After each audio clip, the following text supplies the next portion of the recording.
Hello, welcome to നൊസ്റ്റു flavours. ഇന്ന് വിഷു സദ്യയിൽ അവിയലും നാരങ്ങ അച്ചാറും സേമിയ പായസവും ഉണ്ടാക്കാം.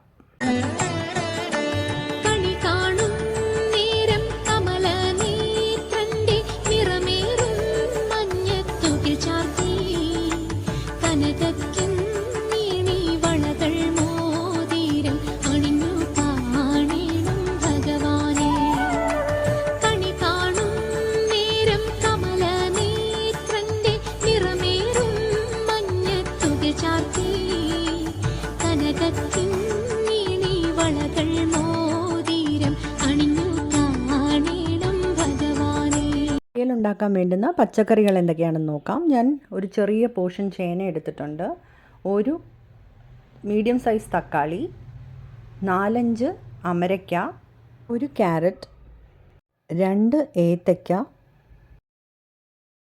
ഒരു വഴുതനങ്ങ,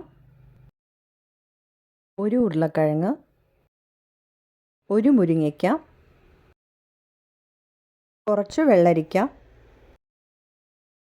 4-5 പച്ചമുളക്, കുറച്ച് പടവലങ്ങ, 4 ബീൻസ്, ഒരു ചെറിയ ബീറ്റ്റൂട്ട്.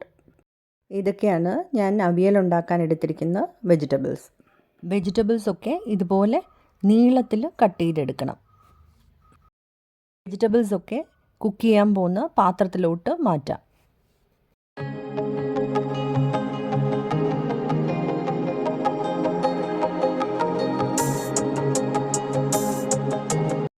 കറിവേപ്പിലയും കൂടി ഇട്ട് കൊടുക്കാം. 1/2 ടീസ്പൂൺ മഞ്ഞൾപ്പൊടിയും ആവശ്യത്തിന് ഉപ്പും വെള്ളവും ചേർത്ത് കൊടുക്കാം. നന്നായിട്ട് ഇളക്കി കൊടുത്തതിന് ശേഷം അടുപ്പത്ത് വെച്ച് വേവിച്ചെടുക്കാം. വെജിറ്റബിൾസിൻ്റെ മുകളിലോട്ട് വെള്ളം നിൽക്കണ്ട, കുറച്ച് താഴോട്ട് നിന്നാൽ മതി. വെജിറ്റബിൾസിൽ നിന്ന് വെള്ളം ഇറങ്ങി വരുമല്ലോ, അതനുസരിച്ച് വേണം നമുക്ക് വെള്ളം ചേർക്കാൻ. ഒരു ചെറിയ സവാളയും കൂടി കട്ട് ചെയ്തിട്ട് നമുക്ക് നല്ലപോലെ മിക്സ് ചെയ്തെടുക്കാം. സ്റ്റൗ ഹൈ ഫ്ലെയിമിൽ വെച്ച് നമുക്ക് അടച്ച് വെച്ച് വേവിക്കാം. അരപ്പ് തയ്യാറാക്കാം. അതിന് ഞാനിവിടെ 3/4 തേങ്ങയാണ് തിരിങ്ങിയെടുത്തിരിക്കുന്നത്.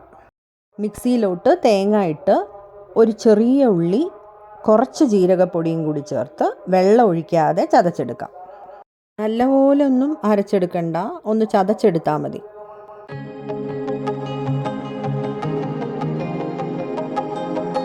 അരപ്പ് തയ്യാറാണ്. ഇനി നമുക്കത് മാറ്റി വയ്ക്കാം. അടപ്പ് തുറന്ന് നോക്കാം. തിളച്ച് തുടങ്ങിയിട്ടുണ്ട്.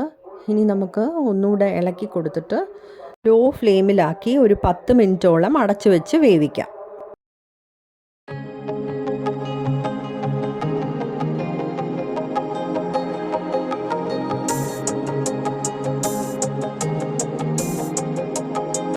മിനിറ്റ് കഴിഞ്ഞു. വെജിറ്റബിൾസൊക്കെ വെന്തിട്ടുണ്ടോ എന്ന് തുറന്ന് നോക്കാം.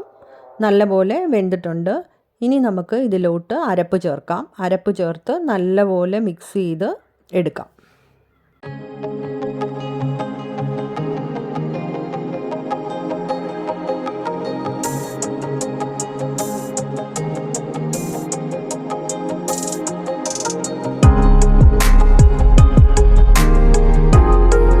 കുറച്ച് വെളിച്ചെണ്ണയും കൂടെ ഒഴിച്ച് ഒരു 10 സെക്കൻഡ് കഴിയുമ്പം നമുക്ക് സ്റ്റൗ ഓഫ് ചെയ്യാം. അവിയൽ റെഡിയായി കഴിഞ്ഞു. ഇനി നമുക്കിതൊരു സെർവിങ് ബൗളിലോട്ട് മാറ്റാം.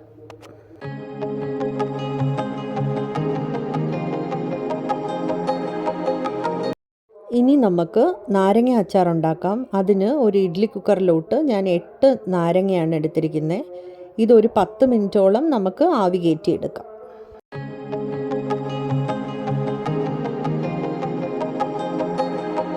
പത്ത് മിനിറ്റ് കഴിഞ്ഞു. ഇനി നമുക്കിത് വെന്തിട്ടുണ്ടോ എന്ന് തുറന്ന് നോക്കാം. നല്ലപോലെ വെന്തിട്ടുണ്ട്. ഇനി നമുക്കിത് കട്ട് ചെയ്തെടുക്കണം. കട്ട് ചെയ്തതിന് ശേഷം നമുക്ക് കുരുവെല്ലാം മാറ്റാം.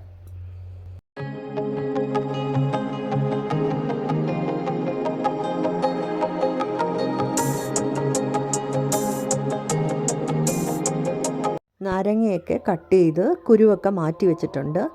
ഇനി നമുക്ക് നാരങ്ങ അച്ചാർ ഇടാൻ വേണ്ടുന്ന ഇൻഗ്രീഡിയൻസ് എന്തൊക്കെയാണെന്ന് നോക്കാം. കുറച്ച് കടുക്, കുറച്ച് കായപ്പൊടി, 8 ടീസ്പൂൺ മുളക് പൊടി, ആവശ്യത്തിന് ഉപ്പ്, കുറച്ച് പഞ്ചസാര, പിന്നെ ഒരു നെല്ലിക്ക സൈസ് പുളി. അത് നമ്മൾ വെള്ളത്തിൽ സോക്ക് ചെയ്ത് പിഴിഞ്ഞെടുക്കണം. നല്ലെണ്ണയും കൂടി വേണം. അടുപ്പിൽ കടായി വെച്ച് നമുക്ക് നല്ലെണ്ണ ഒഴിച്ചു കൊടുക്കാം. എണ്ണ ചൂടാവുമ്പോൾ കടുക് പൊട്ടിച്ച് ഉപ്പും കൂടെ ചേർത്ത് ആവശ്യത്തിനുള്ള ഉപ്പും കൂടെ ചേർത്തതിന് ശേഷം നമുക്ക് സ്റ്റൗ ഓഫ് ചെയ്യാം. ഇനി ഇതിലോട്ട് മുളക് പൊടിയും 3/4 ടീസ്പൂൺ കായപ്പൊടിയും കൂടി ചേർത്ത് നല്ലപോലെ മിക്സ് ചെയ്തെടുക്കാം. പുളിവെള്ളം ഒഴിച്ചു കൊടുത്തതിന് ശേഷം സ്റ്റൗ ഓൺ ചെയ്യാം.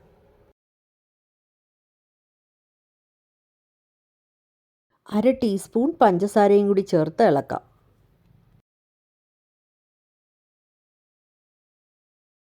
മൂന്ന് ടീസ്പൂൺ വിനെഗറും കൂടി ചേർത്ത് കൊടുക്കാം.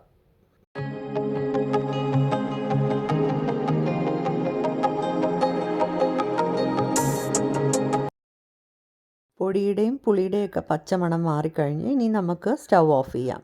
ഇതിലോട്ട് നാരങ്ങയും കൂടി ചേർത്ത് കൊടുത്ത് നല്ലപോലെ മിക്സ് ചെയ്തെടുക്കാം.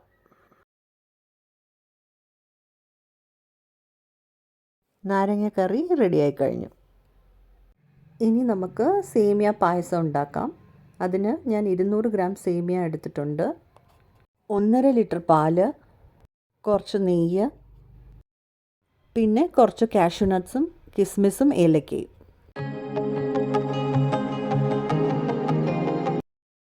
ഒരു പാനിലോട്ട് ആദ്യം നമുക്ക് കുറച്ച് നെയ്യ് ഒഴിച്ചു കൊടുത്ത് സേമിയ ഒന്ന് വറുത്തെടുക്കാം.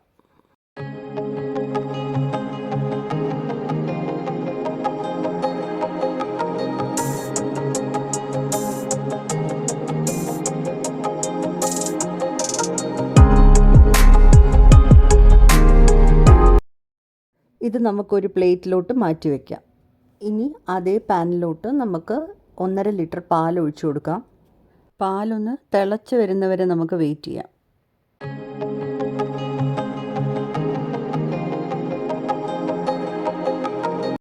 പാല് തിളച്ച് തുടങ്ങിയിട്ടുണ്ട്. ഇതിലോട്ട് വറുത്ത് വെച്ചിരിക്കുന്ന സേമിയയും കൂടെ ചേർത്ത് നല്ലപോലെ മിക്സ് ചെയ്തെടുക്കാം. പാലിൽ തന്നെ സേമിയ നല്ലപോലെ വെന്ത് കിട്ടണം. ഇടയ്ക്കിടയ്ക്ക് നമ്മൾ ഒന്ന് ഇളക്കി കൊടുക്കണം, അല്ലെങ്കിൽ ചിലപ്പോൾ അടി പിടിക്കും. ലോ ഫ്ലെയിമിലിട്ട് തന്നെ നമുക്ക് സേമിയ വേവിച്ചെടുക്കാം.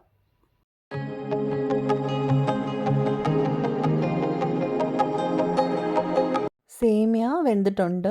ഇതിലോട്ട് 20 ടീസ്പൂൺ പഞ്ചസാരയാണ് ഞാൻ ഇട്ട് കൊടുക്കുന്നത്. ഏലക്കയും അതിൽ ഞാൻ പൊടിച്ച് ചേർത്തിട്ടുണ്ട്. പഞ്ചസാര ഇട്ട് നല്ലപോലെ ഇളക്കി ഒരു 4-5 മിനിറ്റ് കഴിയുമ്പം നമുക്ക് സ്റ്റൗ ഓഫ് ചെയ്യാം.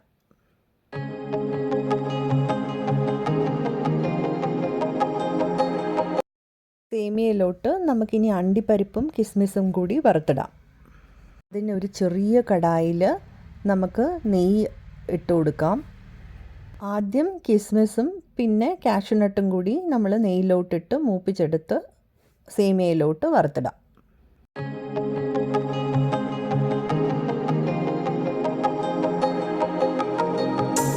ഒന്ന് മിക്സ് ചെയ്ത് കൊടുത്തു കഴിഞ്ഞാൽ നമ്മുടെ സേമിയ പായസം റെഡിയായി കഴിഞ്ഞു. വിഷു സ്പെഷ്യൽ സദ്യയിലെ ഈ 3 റെസിപ്പീസും നിങ്ങൾക്ക് ഇഷ്ടമായെന്ന് കരുതുന്നു. ഇഷ്ടമായെങ്കിൽ ലൈക്ക്, ഷെയർ ആൻഡ് സബ്സ്ക്രൈബ് ചെയ്യണേ. Thanks for watching. ബൈ.